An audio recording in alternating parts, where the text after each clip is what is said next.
nggak sih Anda lihat sesuatu yang aneh banget di internet terus mikir, ini sih cuma heboh di dunia maya aja. Nah, ternyata kadang-kadang apa yang kita lihat di layar ponsel kita itu bisa punya dampak yang beneran nyata loh. Hari ini kita bakal bahas satu cerita yang luar biasa tentang gimana sebuah teori dari internet kok bisa sampai dibahas di gedung parlemen. Oke, kita mulai dari sini. Coba bayangin deh, ada perdebatan soal garis-garis putih di langit. Sesuatu yang biasanya kita temuin di forum-forum internet ya kan? Nah, sekarang topik itu jadi agenda serius di sidang legislatif salah satu negara bagian di Amerika. Ini cerita yang benar-benar bikin kita mikir, gimana ceritanya bisa sampai ke sana? Nah, ini langsung memunculkan pertanyaan besar kan? Sebenarnya, chemtrail itu apaan sih? Dan yang lebih penting, kenapa sampai ada politisi yang repot-repot bikin rancangan undang-undang soal ini? Yuk, kita coba bedah. Dan ternyata, ini bukan cuma satu kejadian aneh di satu tempat. Ini udah jadi semacam pola.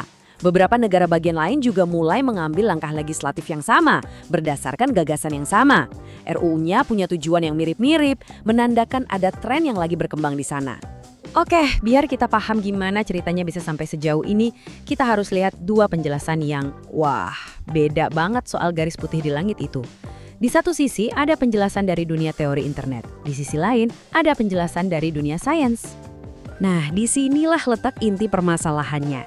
Kelihatan jelas banget kan perbedaannya? Di satu kubu ada keyakinan soal adanya plot rahasia, penyemprotan bahan kimia dengan tujuan tersembunyi. Nah, di kubu satunya ada penjelasan ilmiah yang bilang kalau itu cuma proses fisika biasa, yaitu uap air yang membeku. Ini benar-benar dua cara pandang yang sangat bertolak belakang. Dan perlu diingat, gagasan chemtrail ini sebenarnya bukan hal baru loh. Akarnya itu udah ada dari akhir tahun 90-an, zaman internet masih awal-awal. Menyebarnya lewat forum-forum online dan acara radio, jauh sebelum ada media sosial seperti yang kita kenal sekarang. Nah, sekarang kita lihat dari sisi ilmuwan. Ada satu poin yang penting banget. Di tahun 2016, ada survei yang dilakukan ke para ahli kimia atmosfer dan geokimia. Hasilnya, dari 77 ahli yang ditanya, 76 diantaranya bilang mereka nggak nemuin bukti apapun soal adanya program penyemprotan rahasia berskala besar. Angka ini, ini menunjukkan kalau di kalangan ilmuwan, kesepakatannya kuat banget. Oke, kalau gitu mari kita bedah lebih dalam sisi sainsnya.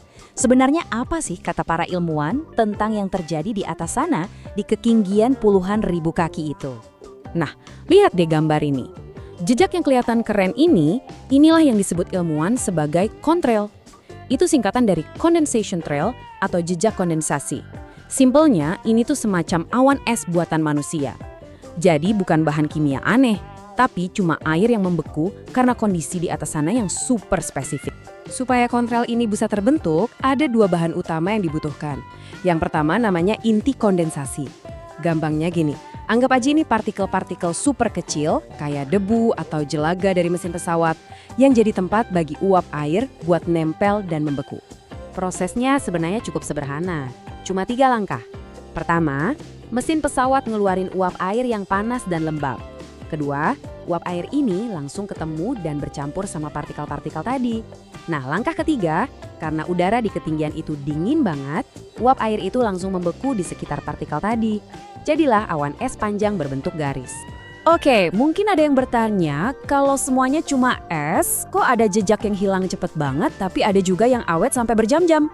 Nah, itu pertanyaan bagus banget. Jawabannya simpel, semua tergantung sama kondisi udara di sekitarnya, terutama tingkat kelembabannya.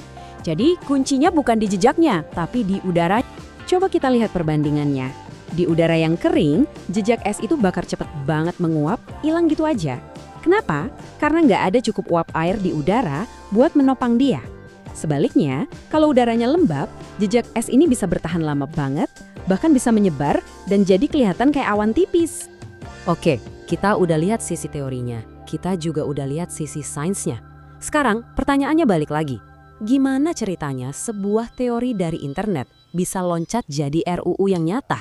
Nah, disinilah ceritanya jadi makin menarik dan sedikit lebih rumit. Garis waktu ini nunjukin perjalanannya dengan jelas banget. Mulai dari akhir 90-an sebagai teori di internet, terus ada penolakan keras dari komunitas ilmiah di 2016, tiba-tiba di tahun 2023 dan 2024 malah jadi undang-undang atau RUU di beberapa negara bagian. Dari ide pinggiran jadi topik debat serius di parlemen dalam waktu sekitar 25 tahun. Salah satu alasan kenapa perdebatan ini bisa jadi begitu membingungkan adalah karena seringkali orang mencampur adukan kontrail dengan hal-hal lain yang memang nyata tapi sama sekali beda. Ada konsep-konsep ilmiah beneran yang akhirnya terseret ke dalam diskusi ini, bikin batas antara fakta dan fiksi jadi kabur. Makanya penting banget buat kita bisa bedain ketiganya. Pertama, ada kontrail, jejak es biasa yang kita lihat hampir setiap hari. Kedua, ada penyemaian awan. Ini beneran ada, ini teknologi buat mencoba bikin hujan, tapi penggunaannya sangat terbatas. Ketiga, ada rekayasa geo atau geoengineering. Nah, ini konsep yang masih sangat teoretis, ide besar buat intervensi iklim, tapi masih dalam tahap riset, belum ada yang diterapkan. Dan disinilah kita sampai ke inti perdebatan politiknya. Di satu sisi ada para pendukung RUU ini yang berargumen bahwa mereka harus melindungi warga dari potensi bahaya dan memastikan ada transparansi soal apa yang terjadi di langit kita. Tapi di sisi lain, ada yang menentang, seperti perwakilan Denis Marcelini. Mereka merasa, hey, kita punya banyak masalah yang lebih nyata dan mendesak, seperti kemiskinan dan kejahatan. Kenapa kita menghabiskan waktu berharga untuk ini? Jadi, seluruh cerita ini meninggalkan kita dengan satu pertanyaan besar, kan? Ketika sebuah gagasan berpindah dari layar gawai kita langsung ke ruang sidang parlemen dan menjadi undang-undang, bagaimana caranya kita membedakan mana fakta dan mana fiksi? Ini bukan lagi cuma soal garis di langit, tapi soal tantangan kita semua dalam menyaring informasi di zaman sekarang.